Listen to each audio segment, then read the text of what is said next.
Friends, आज है सोमवार यानी मंडे और मंडे को एक सप्ताह के अंदर जो भी आप उदित फार्मेसी यूट्यूब चैनल की वीडियोज देखते हो उसके नीचे कमेंट बॉक्स में जो कुछ क्वेश्चन पूछते हो उन सभी क्वेश्चन का रिप्लाई दिया जाता है। लेकिन हाँ, ध्यान रखिएगा, ऐसे ही क्वेश्चन ऐसे ही कमेंट यहाँ पे सेलेक्ट किए जाते हैं जो या तो इम्पोर्टेंट हो या बहुत ज़्यादा बार पूछा जाता है आप लोग के द्वारा। तो राइट नाउ यहाँ पे हम वीडियोज को स्टार्ट करते हैं। आपके सामने एक कमेंट दिख रहा है, नाम पे केयर ना कीजिए क्योंकि भाई का शायद ये ऐसा कुछ नाम हो नहीं सकता, बट चलिए जो भी है डोंट वेरी। यहाँ पे हम देखते हैं, सर मैंने 12th क्लास ओपन से किया है, क्योंकि ये जो प्रॉब्लम है मैक्सिमम लोग की आती है कि ओपन बोर्ड से मेरा 12th हुआ है तो मुझे डी फार्मेसी में एडमिशन मिल जाएगा या फिर नहीं, अगर मिलेगा तो कौन से कॉलेज में, प्लीज़ प्लीज़ आंसर में। और मैं दिल्ली से हूँ। चलिए बहुत अच्छी बात है भाई, आप दिल्ली से हैं, आप अपना इंटरमीडिएट जो है ओपन बोर्ड से किए हुए हैं कि आपको डी फार्मा में एडमिशन मिलेगा या नहीं मिलेगा, और मिलेगा तो कौन से कॉलेज में मिलेगा। राइट, ये आपका क्वेश्चन है और इस तरह के क्वेश्चन मेरे पास बहुत ज़्यादा आता है।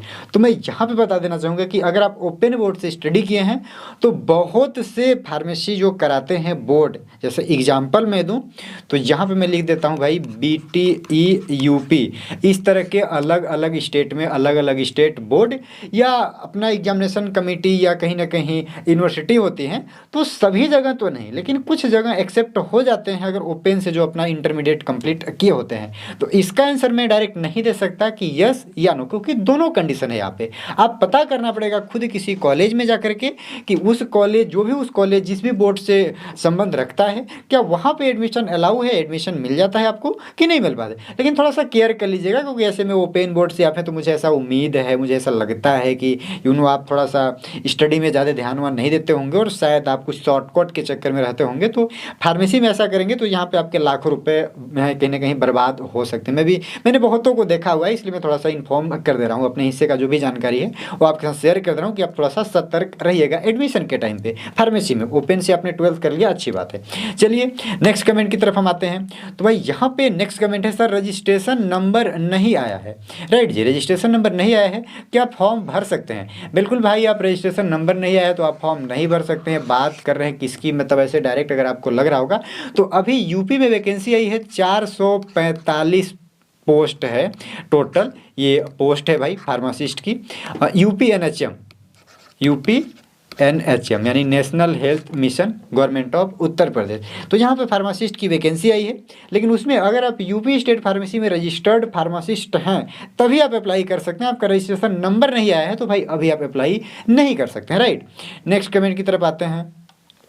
नेक्स्ट कमेंट है, 2022 में पास आउट वाले स्टूडेंट क्या अप्लाई कर सकते हैं? जी बिल्कुल, 2022 में पास आउट वाले स्टूडेंट जो है अप्लाई कर सकते हैं। इस वैकेंसी की ही बात कर रहे हैं, क्योंकि यहाँ पे अभी के टाइम पे एक बहुत ही वैकेंसी बहुत दिनों के बाद आई है। 445 पोस्ट भी कम नहीं होते हैं। अगर आप फार्मासिस्ट हैं, अपना डी फार्मा किया हुआ है तो आप अप्लाई कर सकते हैं। इसमें यूपी में रजिस्ट्रेशन होना चाहिए आपका, बस इतना ही एलिजिबिलिटी क्राइटेरिया है, बाकी ऐसा कुछ ज़्यादा टर्म्स एंड कंडीशन का है नहीं। फीस भी जीरो है। इससे रिलेटेड हमने कंप्लीट डिटेल वीडियोज भी बनाया था, वीडियो आई होप कि आप सब देखे होंगे, नहीं देखे होंगे तो देख सकते हैं हमारे यूट्यूब चैनल पे। रेडी, तो भाई 2022 में आप पास आउट हो, आप अप्लाई कर सकते हो, कोई दिक्कत नहीं है। लेकिन हाँ, एक चीज़ यहाँ पे थोड़ा सा अपने हिस्से का जो जानकारी है कहीं ना कहीं आपको दे दूँ कि अगर 2022 में आप पास आउट हुए हैं तो मे भी आप ईयर जो है अपना एजुकेशन रेगुलेशन 2020 का आपने स्टडी किया होगा, लेकिन जो इसमें कंपटीशन एग्जाम होने वाला है, इसका जो एग्जाम होने वाला है यूपी फार्मासिस्ट की जो वैकेंसी आई है उसमें ओल्ड सिलेबस का होने वाला है। किसका भैया? ओल्ड सिलेबस का। तो ओल्ड सिलेबस को आपको थोड़ा सा स्टडी करना होगा। उसके लिए हमने अपने उदित फार्मेसी के यूट्यूब चैनल पर एक कोर्स भी लॉन्च किया है जो कि UPNHM का जो सिलेबस है स्पेशली उसी को टारगेट करते हो। तो उस कोर्स में अगर आप इंटरेस्टेड हैं, फॉर्म अप्लाई कर रहे हैं तो कोर्स का लिंक भी मैं वीडियोज के डिस्क्रिप्शन में और कमेंट बॉक्स में पिन कर दूंगा, वहाँ से भी आप ज्वाइन वगैरह कर सकते हैं। बाकी जो नंबर आ रहा है स्क्रीन पे, यहाँ पे कॉल भी आप करके पता कर सकते हैं। राइट जी, आते हैं नेक्स्ट कमेंट पे। सर मेरा एक सब्जेक्ट पे बैक लगा है, क्या हम भर सकते हैं? जी बिल्कुल, वही ये फॉर्म की ही बात आ रही है UPNHM में, क्योंकि भाई तरोताज़ा है। भाई बैक लगी है तो नहीं कर सकते हो यार, क्योंकि यहाँ पे बात किया जा रहा है कि आपका रजिस्ट्रेशन कंपलसरी है, रजिस्ट्रेशन होना चाहिए, फिर भी आप बैक वाले हो तो नहीं कर सकते हो, सॉरी।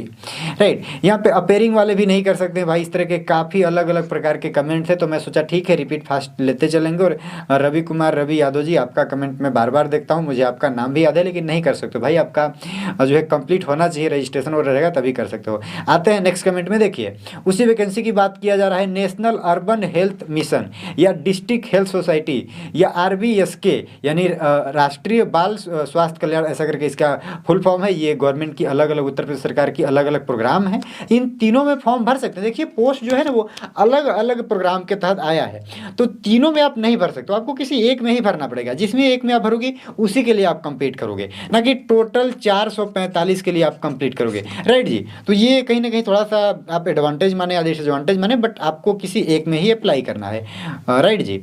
आते हैं नेक्स्ट कमेंट पे, सर जी BSc नर्सिंग और D फार्मा, यहाँ देखिए सर जी BSc नर्सिंग और D फार्मा में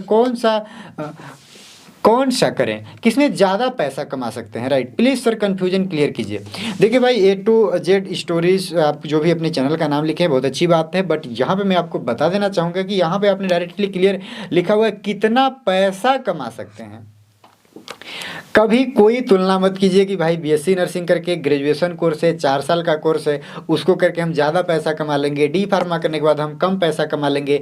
हो सकता है शायद जो अनपढ़ हो वो भी आपसे ज़्यादा पैसा कमा सकता हो। यहाँ पे पैसा कमाने की बात कर रहे हो तो डज नॉट मैटर कि आप BSc नर्सिंग करें या फिर D फार्मा करें, तो इसके भी यहाँ पे तो किसी का कंपेरिजन किया ही नहीं जा सकता है, चाहे एक अनपढ़ है, अंगूठा छाप है, या कहीं ना कहीं कितना भी डॉक्टरेट डिग्री लेकर के बैठा है, पैसे के बारे में, कमाने के बारे में ऐसे कोई कंपेरिजन नहीं किया जा सकता, जो मुझे लगता है, मेरा पर्सनल ये राय है। बाकी आप सब इस पे क्या विचार रखते हो अपना आप कमेंट में बता सकते हो कि एग्री कर रहे हो आप हमसे या नहीं। सर नोटिफिकेशन में pharmacist vacancy, right, pharmacist vacancy के लिए बैचलर को भी एलिजिबल बताया गया है, राइट, बट फॉर्म भरते टाइम बैचलर का ऑप्शन नहीं आ रहा है सर, प्लीज़। ठीक है जी। देखिए इस तरह के प्रॉब्लम जो है मैं बहुत लोगों का फेस कर रहा हूँ, और बहुत लोगों ने हमें ऐसा रिक्वेस्ट किया कि सर आप हमारी बातों को थोड़ा उजागर कीजिए कि भाई D फार्मा और B फार्मा दोनों एलिजिबल हैं, तो इसमें B फार्मा वालों का ऑप्शन क्यों नहीं आ रहा है। तो भाई मैं क्या ही करूँ कि B फार्मा वालों का ऑप्शन नहीं आ रहा है। कई लोगों ने इस पर कमेंट्स किया, आप मेल और कर सकते हैं, अपने हिस्से का मैं भी मेल किया हूँ और आप भी कर सकते हैं। और जितने भी स्टूडेंट हैं B फार्मा अगर करके आप एक फार्मासिस्ट बने हैं, तो अगर एलिजिबिलिटी क्राइटेरिया में B फार्मा वालों को लिया गया है तो डेफिनेटली वहाँ पे B फार्मा का ऑप्शन होना चाहिए, ताकि फॉर्म अप्लाई भी कर सके।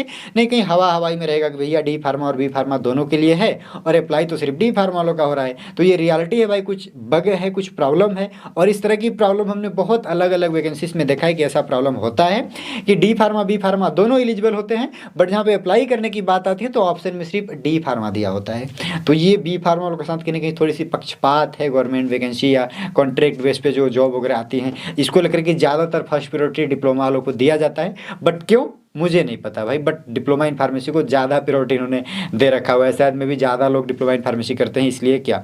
ठीक है, एक और कमेंट है मेरे पास, सर 2022-23 के लिए कॉलेज स्टार्ट क्यों नहीं हुआ है अब तक, प्लीज़ रिप्लाई। देखिए 2022-23 के लिए अब तक कॉलेज स्टार्ट नहीं हुआ, इसका तो हम रिप्लाई कुछ भी ऐसे डायरेक्ट क्लियर नहीं दे सकते। लेकिन हम बात करते हैं BTE UP की, तो एडमिशन का लास्ट डेट जो है वो लगभग 6 दिसंबर है।